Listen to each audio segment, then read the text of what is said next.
अस्सलाम वालेकुम। Last year से ही हमारे घर लीवा 2025 का प्रोग्राम बन गया है और हमने बहुत इन्जॉय किया। मैंने सोचा ये एक छोटी सी ट्रिप आपके साथ भी शेयर करूं।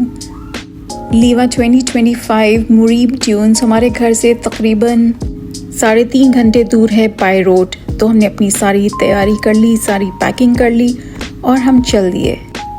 ये एक बहुत ही छोटी सी ट्रिप है, लेकिन रास्ते पर हम बहुत ही इंजॉय करते रहे। लॉन्ग ड्राइव का अपना अलग ही मज़ा होता है।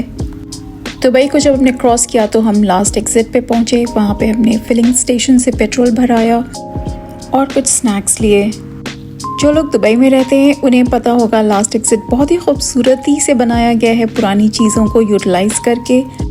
कॉफ़ी लेकर हम आगे अबू धाबी की तरफ निकले। अबू धाबी एंटर करने के बाद स्पीड लिमिट 140 हो जाती है और अबू धाबी को क्रॉस करने के बाद 160। तो हम सऊदी अरेबिया की तरफ चल रहे हैं। बहुत ही खूबसूरत मौसम था और हमें लीवा का एग्ज़िट मिल गया। मैं पिछले 16 ईयर से ऑटोमोटिव इंडस्ट्री में काम कर रही हूँ, इसलिए मेरी तरह मेरे दोनों बच्चे भी कार एंथुजियास्ट्स हैं। दोपहर हो गई थी तो हमने सोचा चलो लंच कर लेते हैं। बहुत ही खूबसूरत लेबनीज़ होटल हमने स्पॉट किया। लॉन्ग ड्राइव में मज़ा तो आता है मगर थकावट बहुत ज़्यादा होती है, इसलिए भूख भी बहुत ज़्यादा लगी थी।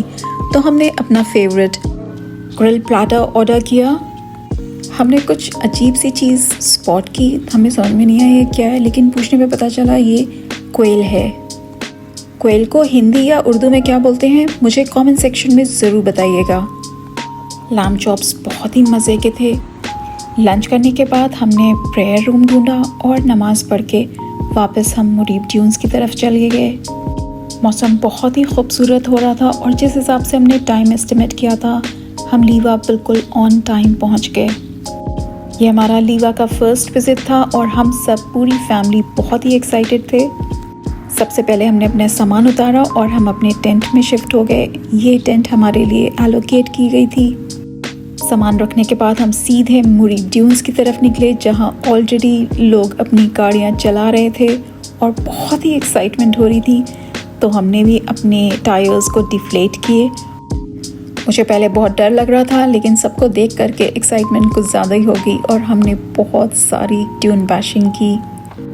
गाड़ी तो जैसे मक्खन मलाई चल रही थी, इतना मज़ा आ रहा था और देखते ही देखते सनसेट होने लगा तो चीज़ें और भी खूबसूरत लगने लगी।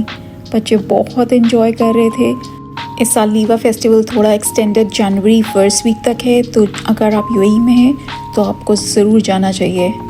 जैसे जैसे शाम और शाम के बाद रात हो रही थी, ठंड इतनी बढ़ रही थी कि मैं बता नहीं सकती। मुझे तो सुलेमानी चाय पी करके थोड़ी राहत मिली। बहुत अच्छा लग रहा था गरम गरम कप। इसके बाद वापस हम फिर मुरीब ट्यून्स पे गए और इस वक्त तो बहुत सारी कार्स आ चुकी थी। शो अपने एक्सट्रीम लेवल पे था, बहुत ही ज़बरदस्त शो चल रहा था। अगर आपको नहीं मालूम है तो मुरीब ट्यून्स यूएई की सबसे ऊंची ट्यून्स में मानी जाती है। जिन्हें डेजर्ट ड्राइविंग पसंद है वो अपनी 4x4 कार्स को परफॉर्मेंस के लिए मॉडिफाई करके यहाँ पर बहुत ही मज़े से गाड़ियाँ चलाते हैं।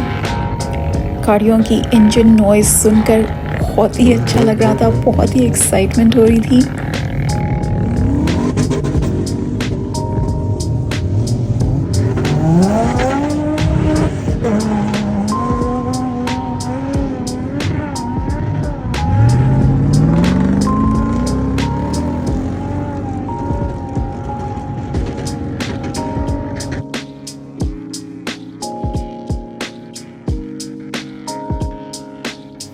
कुछ ही टाइम बाकी था जब फायरवर्क्स शुरू होने वाले थे। बच्चे बहुत एक्साइटेड थे फायरवर्क्स के साथ फ़ोटो खिंचाने के लिए। बहुत ही खूबसूरत और काफ़ी लंबा चला फायरवर्क। फायरवर्क्स देखने के बाद हम आसपास की चीज़ों को एक्सप्लोर करने चले गए। बहुत ही खूबसूरत सजाया हुआ था और बहुत ही रौनक थी।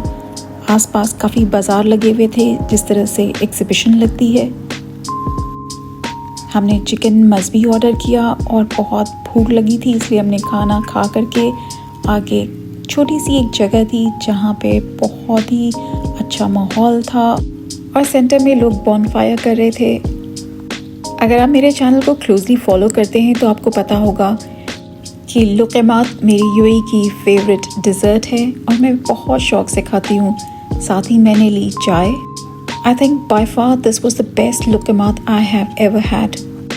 जो दो लोकल लेडीज़ लुकैमात बना रही थी उन्हें मैंने बोला उनके लुकैमात बहुत ही टेस्टी बने हैं, तो बहुत ही प्यार से उन्होंने अपनी रेसिपी भी मुझसे शेयर की।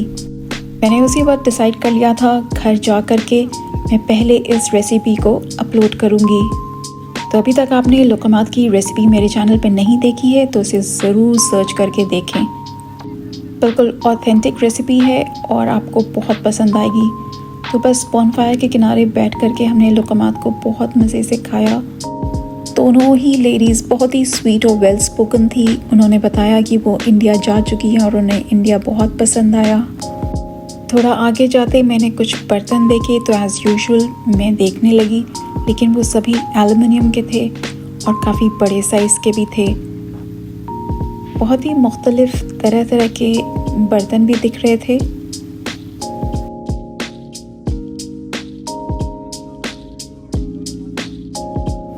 इस तरह के बर्तन यूएई में लोकल्स काफ़ी इस्तेमाल करते हैं। मैंने एक छोटी सी सिगड़ी देखी जो मुझे बहुत पसंद आई। मैंने उठा के देखी तो मुझे लगा शायद साइज़ बहुत छोटा है, लेकिन वो बहुत ही खूबसूरत थी। शॉपकीपर ने बताया कि साथ में केटल भी आता है। मुझे अच्छा लगा। आगे चल कर के मार्केट और एक्सप्लोर किया और हमने कुछ छोटी मोटी शॉपिंग भी की। मेरे बच्चों को लीवा 2025 के स्टिकर्स भी ख़रीदने थे जो उन्हें कार पे लगाने थे। तो रात भर यही चलता रहा। इसी आवाज़ में हम अपने टेंट पे सोए और सो तो क्या ही पाए। सुबह उठ गए और उसके बाद हम थोड़ा फ्रेश हो कर के निकलने की तैयारी करने लगे। सब कुछ बहुत ही सिस्टमैटिक था। वॉशरूम्स बिल्कुल नीट एंड टाइडी। टेंट खाली करने का वक्त हो गया था, तो ये हमारा टेंट था जहाँ हमने रात बिताई थी। सारी पैकिंग वापस कार में और हम निकल लिए वापस थोड़ा और एक्सप्लोर करने के लिए। बहुत अच्छी धूप निकली हुई थी और हम बिल्कुल टॉप पे पहुंच चुके थे। सैंड बहुत ही साफ और प्रिस्टीन लग रही थी। भूख भी लग रही थी। फिर से हम पेट्रोल स्टेशन से कुछ हमने स्नैक्स उठाए, बच्चों ने भी कुछ लिया और वापस हम दुबई पहुंच गए। लौटते वक्त दुबई पार्क्स एंड रिजॉर्ट्स चले गए और हमने थोड़ी शॉपिंग की। बहुत ही खूबसूरत मॉल बना है ये यूरोपियन स्टाइल में और यहाँ का एम्बियंस बहुत ही अच्छा है। रात भर ट्यून बैशिंग करती हुई कार्स की आवाज़ और अनकंफर्टेबल टेंट में हमारा बेड, बिल्कुल भी नींद नहीं आई। लेकिन शॉपिंग के नाम से तो नींद खुल गई। हमने काफ़ी एक्सप्लोर किया और हमने जो भी लेना था लिया। It was a beautiful trip. बहुत सबने एंजॉय किया। जल्दी ही फिर किसी व्लॉग में मिलूँगी। मास्सलामा।